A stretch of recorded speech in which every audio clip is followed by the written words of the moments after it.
Hi friends, my name is Emily. Welcome back to my channel. Today I'm going to be doing a small book haul. This is hopefully the only book haul that I make this year, but because I'm buying ahead for book clubs and stuff, I did it all at once. We're going to put it together in one video because people like to see book hauls. This book haul is made possible by my patrons. Patron funds go into purchasing things like books, equipment, anything that I have to subscribe to, anything that I have to purchase for research. And so I really appreciate that they give me this pocket money to invest in my hobby of making videos. So thank you, patrons. I really appreciate it. Let's talk about the book club books first because I can promote the book club. Every other month, we are going to be meeting to discuss a book that involves a haunted house. I will leave a link to the video where I talk about the book club a little bit more, but there were 3 titles that I was missing and I have those here now. So the first book I have here is The Graveyard Apartment by Mariko Koike, translated by Deborah Boehm.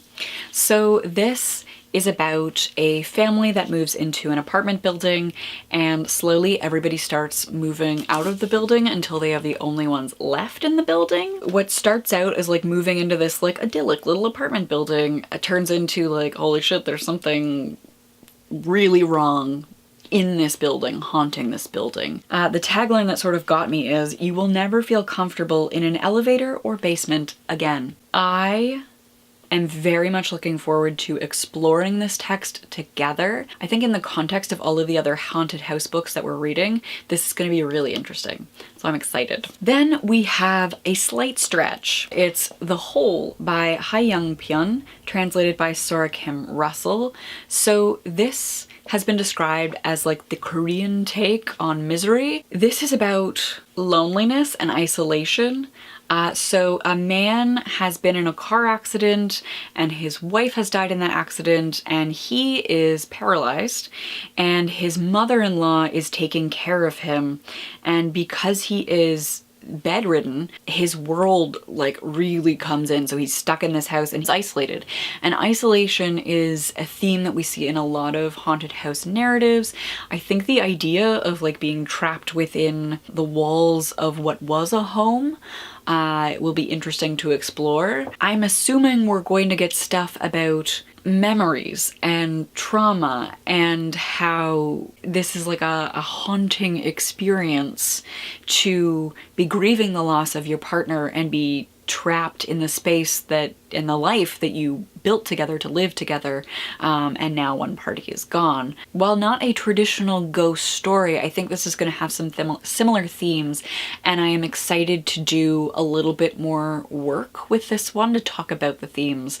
I'm also excited to explore this like hyped voice. Then going back to a more traditional haunted house, we have the novella Mapping the Interior by Stephen Graham Jones. This is looking at a young boy who discovers that the house is larger on the inside than the outside, and so he starts to try and map the interior of the house. This is about an indigenous family who has recently left the reservation for this house, and so they are isolated from their community, and I assume because they're newly moved in, they don't necessarily have a community where they are yet. So I think we're gonna see similar themes. I'm getting House of Leaves vibes, but obviously it's a novella and not a chonker. So I wanna see how this gets played with, how the haunted house gets played with here. Pivoting, I went to a used bookstore. These are 2 books that like I don't necessarily have immediate plans to read, but I have every intention of reading all of the things by both of these authors. 2, I think, years ago with this book club when it was still a patron exclusive and not open to everyone, at least the discussion portion being open to everyone. We read Bailey's Cafe by Gloria Naylor, and I loved her writing. That was such an exquisite piece of writing, and it was one of those moments in reading it where I was like, holy shit, how have I not read more by Gloria Naylor? And this is Mama Day by Gloria Naylor. Do I know what it's about? No. So let's read about it. Timeless yet indelibly authentic, Gloria Naylor's Mama Day is set on the Georgia Sea island of Willow Springs, where people still use only herbal medicine and honor ancestors who came over as slaves. On Willow Springs lives Mama Day, a matriarch who can call up lightning storms and see secrets in her dreams. But all of Mama Day's powers are tested when her great niece, a stubbornly emancipated woman, finds her life and soul in danger from the island's darker forces. Mama Day is a powerful generational saga, at once tender and suspenseful, overflowing with magic and common sense. One of my favorite Canadian authors is Miriam Toews. So at a certain point in her career, I latched onto her and started reading everything, like as it came out in publication order, and there are backlist titles that I have not yet got to. And one of those is The Flying Troutmans. Again, I don't know anything about this, just that I like Miriam Toews. So this says, meet the Troutmans. The impetuous Hattie has just been dumped by her Paris boyfriend. Her sister Min is going through a particularly dark period, and Min's two kids, Logan and Thebes, are not talking and talking way too much, respectfully. So when Hattie receives an SOS call from 11-year-old Thebes, she grabs the first plane home. There she discovers that Min is on the way to a psychiatric ward, and Hattie assumes responsibility for the kids.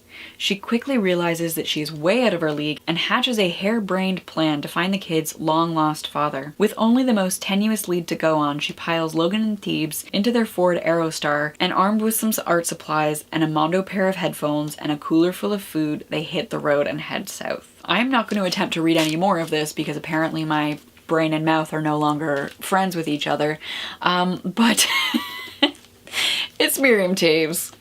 It's gonna be great. I'm fucking excited. What can I say? Hello, good morning. Editing Emily here. Coffee in hand. The audio is unusable on the original footage, so let's do this. Let's refilm. The next two books that I picked up are kind of for work on the secret project. So I was given access to a third book in a series. Everybody really loves this author. Everybody else was so excited about this, and jumping into it, it jumps so quickly into the middle of the story as the third book in a series. I decided to pick up the first two, which I'd been seeing around for a while in like the Canadian book space, the Canadian middle grade book space. And so this is the Miswa Saga by David A. Robertson. This has been described as Indigenous Narnia. And so we have the Barren Grounds and The Great Bear, which I would like to read in preparation for reading the third book, The Stone Child, which I guess technically is out. It's out. I have a digital sample of it for my secret project purposes. It's middle grade fantasy that is centering Indigenous culture. I am curious about the comparison to Narnia. Is that just the whitest way to sell something? Like children stepping into a fantasy world? So Narnia is very Christian. I don't know if you if you haven't read them in a while, it's very explicitly Christian. I'm curious, is this speaking back to that because of the role that Christianity and the church played in the residential school system, attempting, like they were part of the cultural genocide? Does this speak back to that? Is that an apt comparison to be like, this is Indigenous Narnia? What does that even mean? I want to read these. And that's all I'm going to tell you about them because that's all I know. Then we have a recent discovery of mine. Did you know Shauna Maguire of the Wayward Children series, which I love, is writing under the pen name A. Deborah Baker and has another fantasy series of tiny novels that have come out from Tor.com? I did not. And to be honest, I saw these as bargain books, did a quick search, realized that A. Deborah Baker is Shauna Maguire, and these came home with me without really knowing what they're about. Avery is an exceptional child. Everything he does is precise, from the way he washes his face in the morning to the way he completes his homework, without complaint, without fuss, without prompt. Zib is also an exceptional child, because all children are in their own ways. But where everything Avery does can be measured, nothing Zib does can possibly be predicted, except for the fact that she can always be relied upon to be unpredictable. They live on the same street. They live in different worlds. On an unplanned detour from home to school one morning, Avery and Zib find themselves climbing over a stone wall into the up and under, an impossible land filled with mystery, adventure, and the strangest creatures. And they must find themselves and each other if they are also to find their way back out to their own lives. Oh, did I tell you what these are called? This one is called Over the Woodland Wall, and this one is called Along the Saltwise Sea. and I'm excited. I have seen the 4th book in this series now on NetGalley, which I'm thinking of requesting access to if I like these. Then I picked up Ordinary Wonder Tales, essays by Emily Urquhart. Emily Urquhart wrote Beyond the Pale and The Age of Creativity. That's what it's called. So Beyond the Pale is looking at the folklore around albinism. The Age of Creativity is looking at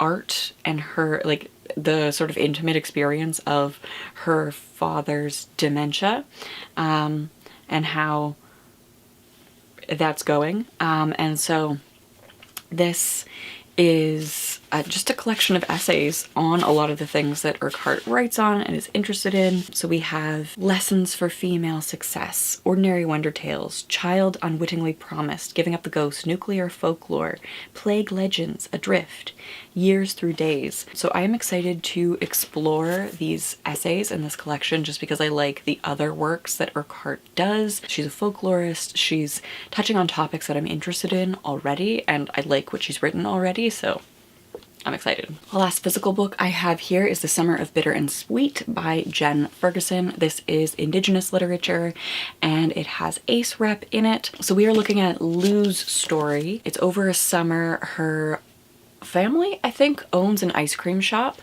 and it's really popular during the summer with tourists, and her uncle is very experimental with ice cream. Like, it's actually very like hipster and niche.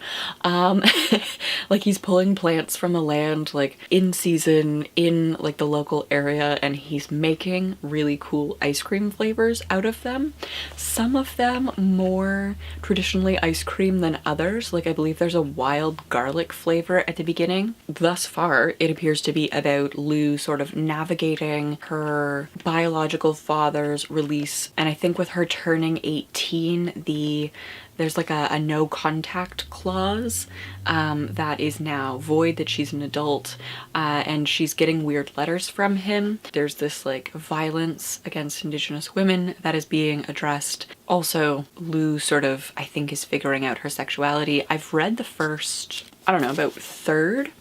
And that's where we're at so far. I'm really enjoying it. The reason I picked this up is because Jen Ferguson's 2nd book has come into my life through the Secret Project, through work. And so that is called Those Pink Mountain Nights and is centered around 3, I believe, all Indigenous or at least BIPOC teens that work at a Pizza Hut, and one of their friends has gone missing and nobody seems to care because she is an Indigenous woman. And again, we're looking at missing and murdered Indigenous women. That's why I picked this up. And I'm enjoying it so far. I will let you know how it goes. Those are the last few books that I wanted to chat with you about from the unusable footage. Let me know in the comments down below, have you read any of these? Do you have thoughts on any of these? I would love to hear from you, especially if you've read the Miswa saga and the Chronicles of Narnia. I would love to know if other folks have thoughts about that. Perhaps there's a future video in store where we look at the two together. Before we go, we have to thank my patrons who make videos like this possible, who make the purchasing of books possible. I really appreciate that they allow me to continue to fund this hobby, especially while my employment is a little bit precarious. Right now I am freelancing as I job hunt, so I really appreciate that they give me the funds to pick up texts like this, to fund my interests, my reading interests, and to bring content to this channel, because this channel is about books, so I really appreciate that. Thank you, patrons. The book that we are reading right now for the February book club is The Haunting of Hill House by Shirley Jackson. The live stream for that is already scheduled. You can find it here on YouTube. I will link it above in the cards. We are going to chat about the haunted house, among other things, and we are going to be doing that on Tuesday, February 28th at 7:30 p.m. Eastern Standard Time. That is open to everybody, so if you are free that evening, please join us. Please come and chat about The Haunting of Hill House by Shirley Jackson. I would love to hear your thoughts on it. I think those are all the things. So thank you all so much for watching. I hope that you are doing well, that you are staying safe, and I will see you soon with another video. Bye.